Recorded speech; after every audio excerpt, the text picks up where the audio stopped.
Welcome to genesis tutorial. आज के lecture में हम कवर करेंगे गिब्स हेल्महोल्ट्ज इक्वेशन। आगे बढ़ने से पहले मैं आप लोगों को रिमाइंड कराना चाहता हूं, अगर आपने अभी तक हमारा यूट्यूब चैनल सब्सक्राइब नहीं किया है तो please subscribe it and press bell icon with all notification. Okay, तो गिब्स हेल्महोल्ट्ज इक्वेशन। तो गिब्स हेल्महोल्ट्ज इक्वेशन एक्चुअल में क्या होती है, गिब्स फ्री एनर्जी की फॉर्म में भी होती है और हेल्महोल्ट्ज फ्री एनर्जी ए की फॉर्म में भी होती है। तो पहले हम गिब्स फ्री एनर्जी की फॉर्म में इसको डिस्कस करेंगे। गिब्स हेल्महोल्ट्ज की भी फिर आपकी दो इक्वेशंस आएंगी। पहले गिब्स हेल्महोल्ट्ज फर्स्ट इक्वेशन को डराइव करेंगे, फिर गिब्स हेल्महोल्ट्ज सेकंड इक्वेशन को लेके आएंगे गिब्स हेल्महोल्ट्ज फर्स्ट इक्वेशन की ही हेल्प से। ओके, तो लेट माना कि पहले कोई आपका सिस्टम अभी इनिशियल स्टेट में है, उसकी गिब्स फ्री एनर्जी अभी G1 है और टेम्परेचर आपका T है। तो हमने लिख दिया let G1 represent the Gibbs free energy of a system in its initial state at temperature T, क्योंकि जो हमारी गिब्स फ्री एनर्जी है वो हमारा टेम्परेचर और प्रेशर का फंक्शन होती है। अगर हम टेम्परेचर को चेंज करेंगे तो गिब्स फ्री एनर्जी भी चेंज हो जाएगा, या प्रेशर को चेंज करेंगे तो गिब्स फ्री एनर्जी भी चेंज हो जाएगा। तो अभी हम यहाँ प्रेशर को कांस्टेंट लेकर चल रहे हैं और अभी सिर्फ टेम्परेचर को चेंज करके देखते हैं। ठीक है, तो G1 represent the Gibbs free energy of a system in its initial state at temperature T। Suppose the temperature rises from, पहले टेम्परेचर T था, अब हमने उसको टेम्परेचर को इंक्रीज करके T से T प्लस dt कर दिया। Rises from T to T plus dt। dt क्या है, बहुत ही वेरी स्मॉल चेंज के लिए हम dt यूज करते हैं, इसको हम इनफाइनाइटेसिमली स्मॉल चेंज भी लिखते हैं। ठीक है, तो dt is infinitesimally small change in temperature and free energy क्या है एट दिस न्यू टेम्परेचर, क्योंकि हमने कहा टेम्परेचर हमने चेंज कर दिया और जी तो हमारा किसका फंक्शन होता है, टेम्परेचर और प्रेशर का। प्रेशर को हम चेंज नहीं कर रहे, टेम्परेचर को चेंज किया, तो इसलिए गिब्स फ्री एनर्जी भी चेंज हो जाएगा। टेम्परेचर में माइन्यूट सा चेंज क्या है, स्मॉल चेंज क्या है, तो गिब्स फ्री एनर्जी में भी स्मॉल चेंज हो जाएगा। पहले G1 था, अब इस नए टेम्परेचर पर वो G1 प्लस DG1 हो गया।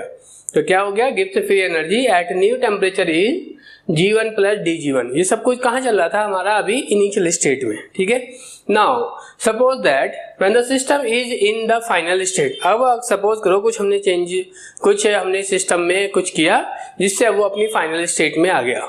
ठीक है, तो अभी उसकी गिब्स फ्री एनर्जी सपोज करो फाइनल स्टेट में भी G2 हो गया, लेकिन दो अलग अलग टेम्परेचर पर हम इसको देखते हैं। जैसे हमने पहले इनिशियल स्टेट में दो टेम्परेचर पर, एक T पर और एक T प्लस dt पर, ऐसे ही फाइनल स्टेट की गिब्स फ्री एनर्जी को भी T पर होगा G2 और T प्लस dt पर होगा कितना, G2 प्लस DG2।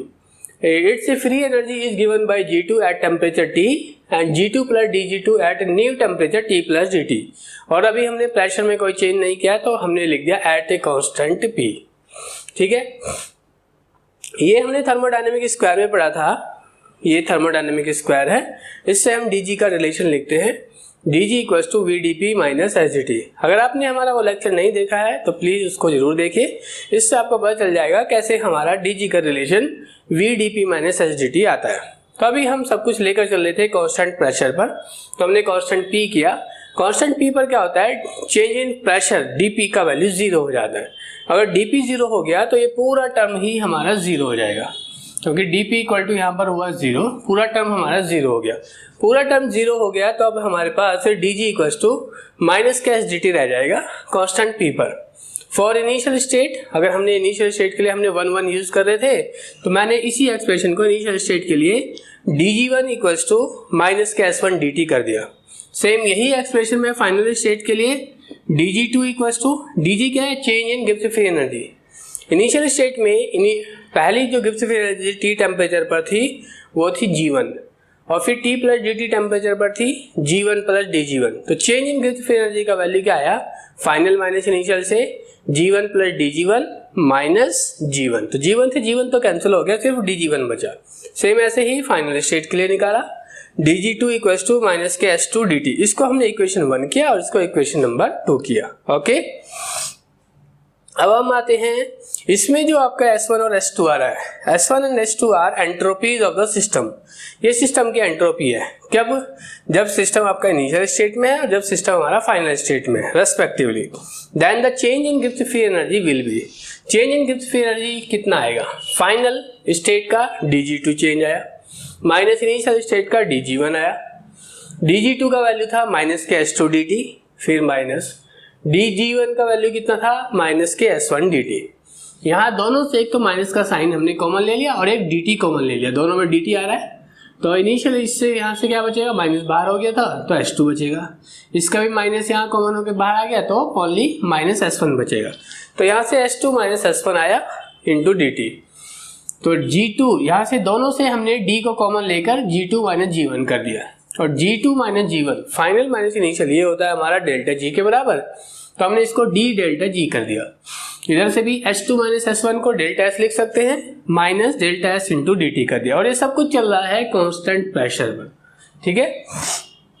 अगर मैं dt को इधर ले आऊँ, दूसरी साइड शिफ्ट कर दूँ, तो dt इसके डिवाइड में आ जाएगा, d delta G upon dt equals to minus के डेल्टा S आ जाएगा, और ये सब कुछ चल रहा है कांस्टेंट प्रेशर पर। इस कांस्टेंट प्रेशर को भी हम यहाँ मेंशन कर सकते हैं, तो जैसे ही हम यहाँ पर एक कांस्टेंट मेंशन करते हैं तो जो d होता है अब हम इसको डेल से रिप्रेजेंट कर दें, तो यहाँ पर बन गया del delta G by del TP equals to minus delta S। और हमें एक डेल्टा G डेल्टा H और डेल्टा S के बीच में एक रिलेशन होता है हमारा, और बहुत ही आपका वेल नोन है, आपका ये एक्सप्रेशन है, बहुत ही ज़्यादा यूज किया जाता है थर्मोडायनेमिक्स में, delta G equals to delta H minus T into delta S, ठीक है। तो डेल्टा G बराबर डेल्टा H प्लस, अगर मैं इसको ऐसे लिख दूं प्लस का T और यहाँ ब्रैकेट में कर दिया माइनस का डेल्टा S, तो अगर आप प्लस T की मल्टीप्लाई के साथ करोगे तो माइनस साइन फिर से आकर यही मिल जाएगा। तो हमने इसको इस तरह से लिया। ऐसा क्यों किया, क्योंकि हमारा यहाँ पर माइनस का डेल्टा S है, ताकि हम इस माइनस डेल्टा S की जगह ये वाला एक्सप्रेशन यूज कर सकें। तो इस माइनस डेल्टा S के लिए हमने इसको यहाँ पर यूज कर दिया। इसको आप ऐसा करते हैं, इसको इक्वेशन नंबर 3 कर देते हैं, ठीक है। तो यहाँ से इक्वेशन नंबर 3 हो गया, तो जिससे हमारा ये आया डेल्टा G बराबर delta H plus T into del delta G by del TP। इसी को हम गिब्स हेल्महोल्ट्ज इक्वेशन बोलते हैं, और ये गिब्स हेल्महोल्ट्ज इक्वेशन किस पर है, कांस्टेंट प्रेशर पर है। और इसी को हम कांस्टेंट प्रेशर वाली जो गिब्स हेल्महोल्ट्ज इक्वेशन होता है, जो गिब्स फ्री एनर्जी चेंज की फॉर्म में आया है, इसको हम गिब्स हेल्महोल्ट्ज फर्स्ट इक्वेशन भी बोलते हैं। अभी हम सेकेंड इक्वेशन पर भी आएंगे। तो अब हम आते हैं, अभी हमने किया Gibbs Helmholtz equation at constant pressure, ठीक है। अब हम आते हैं Gibbs Helmholtz equation eight constant volume. उसके लिए अभी हमने क्या किया, क्योंकि हमारी जो हेल्महोल्ट्ज फ्री एनर्जी होती है वो टेम्परेचर और वॉल्यूम का फंक्शन होती है। जैसे गिब्स फ्री एनर्जी किसकी थी, टेम्परेचर और प्रेशर का फंक्शन होती है, और ये जो हेल्महोल्ट्ज फ्री एनर्जी ए होती है वो टेम्परेचर और वॉल्यूम का फंक्शन होती है। तो let A1 represent the Helmholtz free energy of a system in its initial state at temperature T. Suppose the temperature rises from T to T plus dt, where dt is infinitesimally small change in temperature, ठीक है। तो temperature में जैसे हमने change किया, Gibbs free energy, Helmholtz free energy भी हमारा change हो जाएगा, ओके। तो अभी हेल्महोल्ट्ज फ्री एनर्जी इस नए टेम्परेचर पर क्या हो गया आपका A1 प्लस dA1, ये नया नए टेम्परेचर पर हमारी हेल्महोल्ट्ज फ्री एनर्जी आया। Now suppose the system is in final state, suppose system अब आपका फाइनल स्टेट में है। फाइनल स्टेट की भी आपकी Helmholtz free energy T temperature पर A2 is given by A2 at temperature T and A2 plus dA2 at new temperature T plus dt। तो वही आपका टेम्परेचर का चेंज कितना है, dt का, लेकिन हमारी हेल्महोल्ट्ज फ्री एनर्जी होती है वो टेम्परेचर और वॉल्यूम का फंक्शन होती है। ये जो A है हमारा, ये हमने थर्मोडायनेमिक स्क्वायर में पढ़ा था कि A जो होता है वो V और T का फंक्शन होता है। V चेंज करेंगे A चेंज हो जाएगा, T चेंज करेंगे तो भी A चेंज हो जाएगा। तो हमने इसको रिलेशन को इस तरह से लिखते हैं, dA equals to minus PdV minus SdT। ये रिलेशन हमने थर्मोडायनेमिक स्क्वायर वाले लेक्चर में इसको डिस्कस किया था। अगर आपको नहीं पता चला कैसे आया है तो एक बार हमारा थर्मोडायनेमिक स्क्वायर वाला लेक्चर जरूर देखिए, उससे आपको ये क्लियर हो जाएगा, ओके। अगर हम कांस्टेंट वॉल्यूम करें, क्योंकि हमने टेम्परेचर को ही चेंज किया, वॉल्यूम को चेंज नहीं किया, तो वॉल्यूम कांस्टेंट है, तो हमने क्या किया, constant volume change in volume dV का वैल्यू क्या आएगा, 0 आ जाएगा, और ये वाला टर्म्स हमारा 0 हो जाएगा। ये टर्म 0 होने के बाद dA इक्वल्स टू माइनस का SdT आएगा कांस्टेंट वॉल्यूम पर, ठीक है। तो अभी हम पहले इनिशियल स्टेट की हमने बात की थी, हमने लिखा फॉर इनिशियल स्टेट को सपोज करो हम 1 से रिप्रेजेंट कर रहे हैं, तो ये जो चेंज आ रहा है वो dA1 का चेंज आएगा। क्यों, क्योंकि इनिशियल स्टेट में जो फाइनल गिब्स फ्री एनर्जी आई थी हमारी हेल्महोल्ट्ज फ्री एनर्जी, वो आई थी A1 plus dA1, T plus dt temperature पर, और A1 पहले थी, तो अभी फाइनल ये है, इनिशियल A1 थी, तो फाइनल माइनस इनिशियल करेंगे तो A1 से A1 कैंसिल हो जाएगा और dA1 आएगा चेंज, ठीक है। तो चेंज इनिशियल स्टेट में जो चेंज आएगा वो dA1 का, और 1 माइनस का SDT होता है, इनिशियल के लिए हमने 1 यूज़ किया है तो माइनस का S1 dt। अभी हमने 3 इक्वेशन पहले कर चुके हैं, तो हमने इसको इक्वेशन नंबर 4 किया। सिमिलरली फॉर फाइनल स्टेट के लिए हमने dA2 किया माइनस S2 dt, इसको हमने इक्वेशन नंबर 5 किया। यहाँ से where S1 and S2 are entropies of the system in its initial and final state respectively, then the change in Helmholtz free energy, Helmholtz free energy का change. अब हम आते हैं आगे, वो कितना आएगा, फाइनल माइनस इनिशियल, ये फाइनल स्टेट का चेंज था, माइनस इनिशियल स्टेट का ये है dA2 minus dA1 equal to dA2 का वैल्यू आया था हमारा माइनस S2 dt माइनस, फिर dA1 का वैल्यू था माइनस के S1 dt, दोनों से माइनस साइन दोनों में आ रहा है तो माइनस को बाहर किया और dt भी दोनों में आ रहा है, ये कॉमन करके बाहर किया, तो यहाँ से S2 माइनस S1 आ जाएगा। S2 माइनस S1 को हम डेल्टा S बोल सकते हैं, और इधर A2 माइनस A1 को डेल्टा A बोल सकते हैं, और D हमारा पहले से चल रहा है, तो D delta A equals to minus delta S into dt। ये सब कहाँ चल रहा है, हमारा कांस्टेंट वॉल्यूम पर। तो अगर इस dt को भी हम इधर शिफ्ट कर दें, d delta A upon dt equals to minus delta S हो जाएगा इस पर कांस्टेंट वॉल्यूम पर। तो अभी हम इसकी जो कांस्टेंट वॉल्यूम है इसको यहाँ मेंशन कर देते हैं। तो जैसे ही हम यहाँ पे कांस्टेंट को मेंशन करते हैं तो जो d वाली टर्म्स हैं वो डेल में कन्वर्ट हो जाती है, तो del delta A upon del t at constant volume equals to minus delta S हो जाएगा। इसको हम इक्वेशन नंबर 6 कर देते हैं। हमें पता है ये भी आपका बहुत ही वेल नोन आपका एक्सप्रेशन होता है थर्मोडायनेमिक्स का, जैसे डेल्टा G बराबर delta H minus T into delta S होता है, वैसे ही delta A equals to delta U minus T into delta S होता है। इसी को फिर से आप इस तरह से भी लिख सकते हैं, plus delta A equals to delta U plus T into minus का साइन को अंदर यहाँ डेल्टा S के साथ लिख देते हैं। ऐसा क्यों किया, क्योंकि हमको ये माइनस डेल्टा S का एक्सप्रेशन को ये यूज़ करना है, ठीक है ना। तो यहाँ पर मैंने T into minus delta S कर दिया, ये इसके साथ मल्टीप्लाई में है, तो जैसे ही तुम इस माइनस साइन को बाहर निकालोगे फिर से यही मिल जाएगा, ठीक है। तो इस माइनस डेल्टा S की जगह हमने del delta A by del TP रख दिया, तो हमारा जो अब एक्सप्रेशन बन गया वो ये आया, डेल A बराबर del U plus T into del delta A by del T at constant V। इसमें और पहले वाली जो आपकी थर्मोडायनेमिक इक्वेशन आई थी कांस्टेंट प्रेशर पर, उसमें क्या डिफरेंस है, उसमें यहाँ पर G था और यहाँ H था और यहाँ पे कांस्टेंट P था, ठीक है। यहाँ पर G था, तो जहाँ पर जब हम कांस्टेंट प्रेशर पर बात करते हैं तो जहाँ पर भी आपका A आ रहा है उसकी जगह तो G आएगा, और जहाँ H आ रहा है उसकी जगह U आएगा। लेकिन कांस्टेंट वॉल्यूम पर जहाँ G आ रहा था वहाँ A आएगा और जहाँ H आ रहा था वहाँ पर U आएगा और कांस्टेंट वॉल्यूम आ जाएगा। बाकी सब कुछ वही है, ठीक है, क्योंकि हम यही इसी वाले को हम आगे जब हम सेकंड वाला आपका एक्सप्रेशन निकाल के लेके आएंगे उसमें हम इसी को यूज़ करने वाले हैं, ठीक है।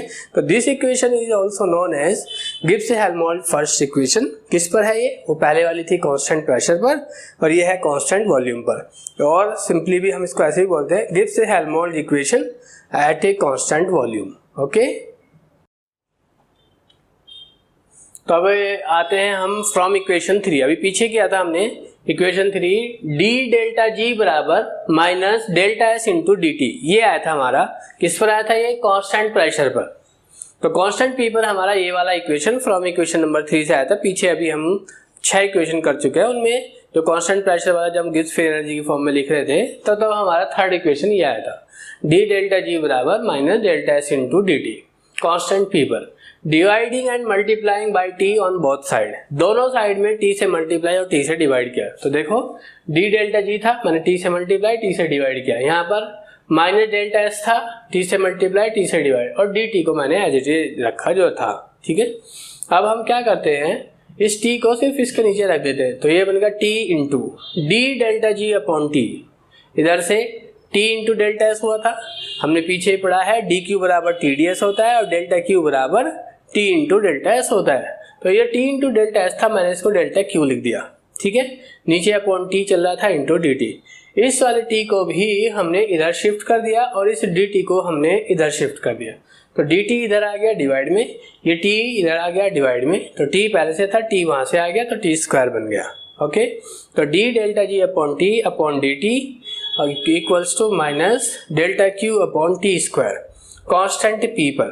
कांस्टेंट p पर जो डेल्टा q होता है वो डेल्टा h के बराबर आता है। हमने पीछे ये हीट कैपेसिटी वाले लेक्चर में पढ़ा था कि heat taken at constant pressure वो डेल्टा h के बराबर होती है, heat taken at constant volume वो डेल्टा u के बराबर होती है। तो यहाँ पर हमने डेल्टा q को कांस्टेंट प्रेशर पर डेल्टा h लिख दिया, t स्क्वायर चल ही रहा था हमारा, और d delta g upon t upon dt, इस कांस्टेंट को अगर हम यहाँ मेंशन कर देते हैं तो जो d है वो अब डेल में की फॉर्म में रिप्रेजेंट किया जाएगा। तो del delta g upon t upon del tp equals to minus delta h upon t square. ये हमारी गिब्स हेल्महोल्ट्ज की इक्वेशन है, लेकिन सेकंड इक्वेशन कहलाती है। और ये किस पर है कि सेकंड इक्वेशन कांस्टेंट प्रेशर का केस लेकर चल रहे थे एट कांस्टेंट प्रेशर। ठीक है, तो ये क्या, this is called Gibbs Helmholtz second equation at a constant p, constant p पर, सॉरी कांस्टेंट p। अगर हमने पीछे भी किया था जब हम फर्स्ट इक्वेशन पढ़ रहे थे, फर्स्ट इक्वेशन में जब हमने कांस्टेंट p वाला इक्वेशन लिखा था तो वहां पर g आया था, g और g और h की बात हुई थी। लेकिन जैसे ही हम कांस्टेंट वॉल्यूम पर गए थे तो वहां पर जहां पर g आ रहा था उसकी जगह a आ गया था, और जहां हमारा h आ रहा था उसकी जगह हमारा u आ गया था। तो हम उसी कॉन्सेप्ट का यूज करके डायरेक्ट लिख रहे हैं इसकी।